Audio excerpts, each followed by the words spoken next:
L'enjeu d'organiser cet événement sur l'événementiel en transition, c'était de donner un aspect très concret en fait, à la question de la transition, à ce qu'on appelle de temps en temps le récit de la transition, qui est un concept un petit peu intellectuel, de dire il se trouve qu'en Ariège, il y a une dynamique actuelle sur l'éco-responsabilité dans le monde de l'événementiel, à la fois par le label Manifestation Verte d'Ariège et puis par d'autres acteurs qui font ça très bien déjà et depuis longtemps. Et du coup, ça permettait de se dire, pour qu'une destination soit reconnue comme en transition, il faut que la population locale s'approprie cette idée-là. Et l'organisateur de manifestations, c'est souvent des gens de la population locale. Des locaux qui se disent on va organiser quelque chose et on veut que ça fasse sens, donc on le fait. Et puis la notoriété, c'est aussi utile pour les visiteurs qui viennent nous voir en disant si à chaque fois qu'ils vont quelque part, au festival de musique, au trail, à la sortie, au marché du comité des fêtes ou autre, à chaque fois il y a cette notion d'éco-responsabilité qui ressort, bah, ils vont se dire on est rentré enfin peut-être dans une destination qui s'intéresse à cette question de l'éco-responsabilité et du coup qui est en transition, puisque c'est des choses qui n'existaient pas il y a encore quelques années.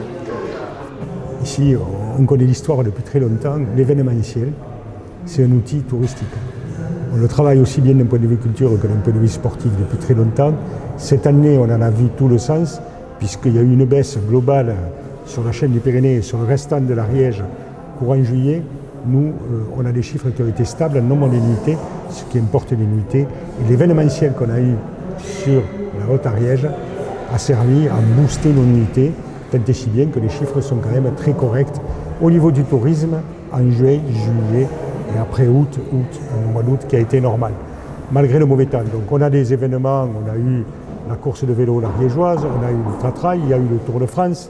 Et ensuite, on a d'autres événements tels l'Idovia, Université d'été, que tout le monde connaît maintenant. Et tout ça, ça arrive à booster l'économie touristique. C'est bien, mais c'est vrai qu'il y a des écueils. Et les écueils peuvent se présenter sous des formes multiples. Le volet environnemental n'est pas négligeable. C'est vrai que quand on amène beaucoup de monde, des masses de monde en montagne, il faut les gérer et éviter les problématiques. Cette année, on a découvert, lors de grands chemins, que les gens se sont baignés dans le lac alors qu'ils étaient couverts de crème solaire.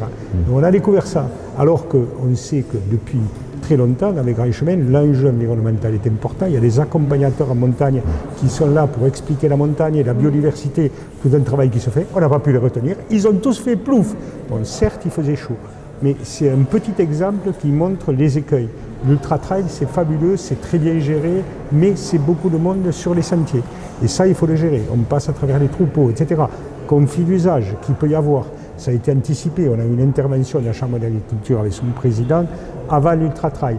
Donc, il y a beaucoup de choses qu'il faut gérer. Et le label Manifestation Verte est un super label qui tient compte de tout. Et ça, c'est important, même de l'accessibilité. Ça, c'est important. Et je crois que plus on aura d'associations qui adhèrent à ça, plus notre territoire sera valorisé pour la qualité de ces manifestations. Et si on peut porter ce label à l'échelle du massif pyrénéen, ça ne sera qu'une excellente chose. Parce que là, on est sur la partie basse de la montagne, loin du sommet.